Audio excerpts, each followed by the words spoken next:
लेकिन महाभारत में जिन हथियारों के बारे में लिखा है, शायद उनमें से सबसे खतरनाक हथियार था ब्रह्मास्त्र, जिसके बारे में लिखा था कि उसे कभी चलाना नहीं चाहिए। ब्रह्मास्त्र को सबसे ज्यादा खतरनाक हथियार कहा गया है। उसे चलाया जाता है तो वो सब जलाकर राख कर देता है, यानी कि वो पूरे ब्रह्मांड को जला डालता है।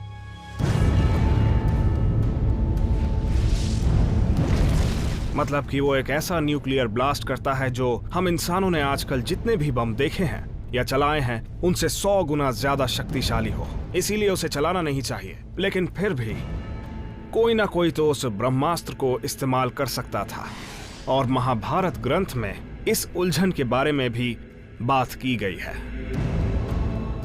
अब भारत का अपना रॉकेट प्रोग्राम है और देश के एक रॉकेट का नाम शक्ति है। शक्ति का मतलब होता है डिवाइन एनर्जी। यह भी एक तरह का चमत्कारी हथियार है। तो अब भारत के लोग अपने पुराने ग्रंथों और कहानियों की तरफ जा रहे हैं और आधुनिक टेक्नोलॉजी की मदद से उन्हें फिर से जी रहे हैं। क्या ऐसा हो सकता है कि हजारों साल पहले धरती पर आए एलियंस भी उसी न्यूक्लियर हथियारों से होने वाली तबाही के मसले से जूझ रहे थे जिससे आज हम जूझ रहे हैं?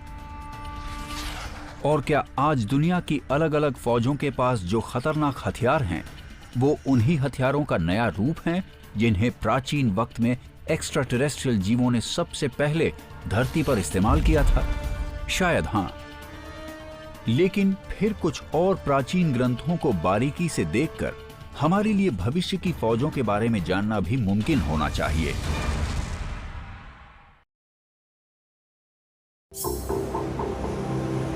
मई 2010, कैलिफोर्निया के तट के पास का इलाका यूएस नेवी द्वारा किए जा रहे खुफिया टेस्ट के दौरान एक नया और ताकतवर हथियार अनमैन्ड एरियल ड्रोन्स को मार गिराता है। वो एक जंगी जहाज से लगभग 3.25 किलोमीटर की दूरी से हमला कर रहा था और उससे निकली शक्तिशाली लेजर एनर्जी की किरण 450 किलोमीटर प्रति घंटे से भी तेज चलते शिकारों को मार गिराती है। लेकिन क्या ऐसा हो सकता है कि इन डेथ रेस का पहले भी इस्तेमाल हुआ होगा, शायद प्राचीन दौर में?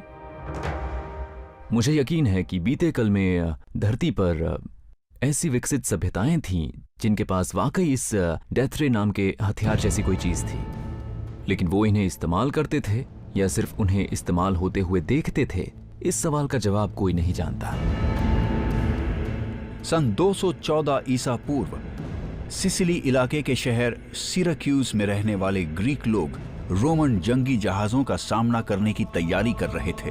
हालांकि रोमन फौज कहीं ज्यादा बड़ी थी, लेकिन प्राचीन दस्तावेजों के मुताबिक सिराक्यूज वाले खुद को एक रहस्यमय और शक्तिशाली नए हथियार की वजह से बचा पाए थे। शायद डेथ रे जैसा सबसे मशहूर प्राचीन हथियार वो था जो ग्रीक आविष्कारक आर्किमीडीज ने बनाया था। उन्होंने एक विशाल शीशा और एक पैराबोलिक डिस्क बनाई थी जिससे वो सूरज की किरणों को उन जहाजों पर फोकस करके उनमें आग लगा देते थे। तो यूं समझ लीजिए कि वो एक तरह की प्राचीन डेथ रे थी जो सच में काम करती थी।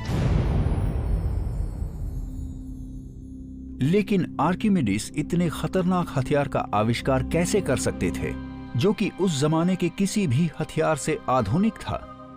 रिसर्चर्स का कहना है कि उन आविष्कारक को उसकी प्रेरणा प्राचीन ग्रीक कहानियों से मिली होगी जो सिराक्यूज के युद्ध से 600 साल पहले लिखी गई थी।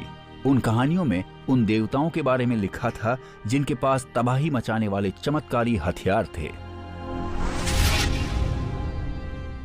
अगर आप ग्रीक परंपराओं में देखें तो उनमें ज़ीउस के थंडरबोल्ट के बारे में साफ लिखा हुआ है कि वो उसे किसी दुश्मन पर तान सकते थे या दूसरी चीजों पर भी जिन्हें वो उड़ाना चाहते थे। बस बटन दबाओ और उससे बिजली जैसा कुछ निकलता था और उसके सामने एक जोरदार धमाका होता था। लेकिन अगर डेथ रे जैसे हथियार पुराने जमाने में इस्तेमाल होते थे तो क्या इसका कोई ठोस सबूत हो सकता है? शायद हो सकता है।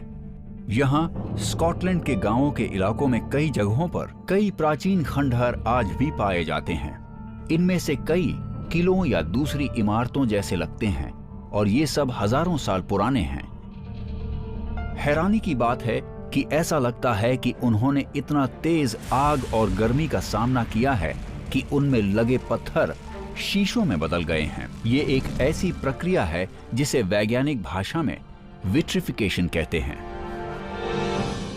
वहां पर ऐसी पत्थर की इमारतें हैं जिनकी बाहर की तरफ से जांच करने पर पता चलता है कि उन्हें 1000 डिग्री सेल्सियस के टेम्परेचर तक गर्म किया जाता था। आम तरीके से लगाई गई आग इतनी गर्मी पैदा नहीं कर सकती। इस काम के लिए लंबे वक्त तक 1000 डिग्री सेल्सियस के टेम्परेचर पर उन्हें गर्म करना होगा।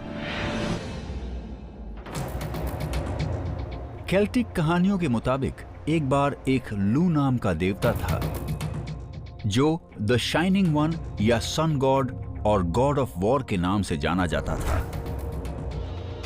ग्रीक देवता जीस की तरह कहा जाता था कि लू के पास भी एक शक्तिशाली जादुई भाला था जो कि ज्यूस के थंडरबोल्ट जैसा ही था।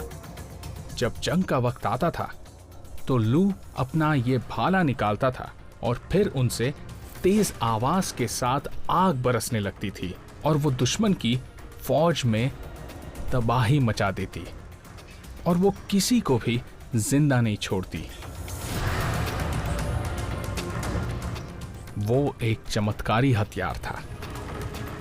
उसके अलावा और क्या वजह हो सकती है कि उन ढेर सारे किलों के पत्थरों की सतह एकदम कांच के जैसी चिकनी हो गई है और ऐसे पत्थरों वाली जगह उत्तरी स्कॉटलैंड के कुछ खास इलाकों में ही पाई जाती हैं। इन ऊंचे दर्जे के हथियारों की कहानियां किसी साइंस फिक्शन कहानी के जैसी ही लगती है, पर क्या सच में ऐसा है? क्योंकि आज हमारे पास वैसे ही हथियार हैं और मुझे लगता है कि आज हमारे पास जो भी चीजें हैं वो पहले भी दुनिया में मौजूद थी और हमारा बीता कल साइंस फिक्शन नहीं बल्कि साइंस फैक्ट है। खतरनाक laser beams, acoustic weapons, time machines. क्या ये रहस्यमय डिवाइसेस सच में हजारों साल पहले हमारे पूर्वजों के पास मौजूद हुआ करते थे? अगर ऐसा है तो क्या उस वक्त उन्हें एक्स्ट्रा टेरेस्ट्रियल जीवों की मदद से बनाया गया था?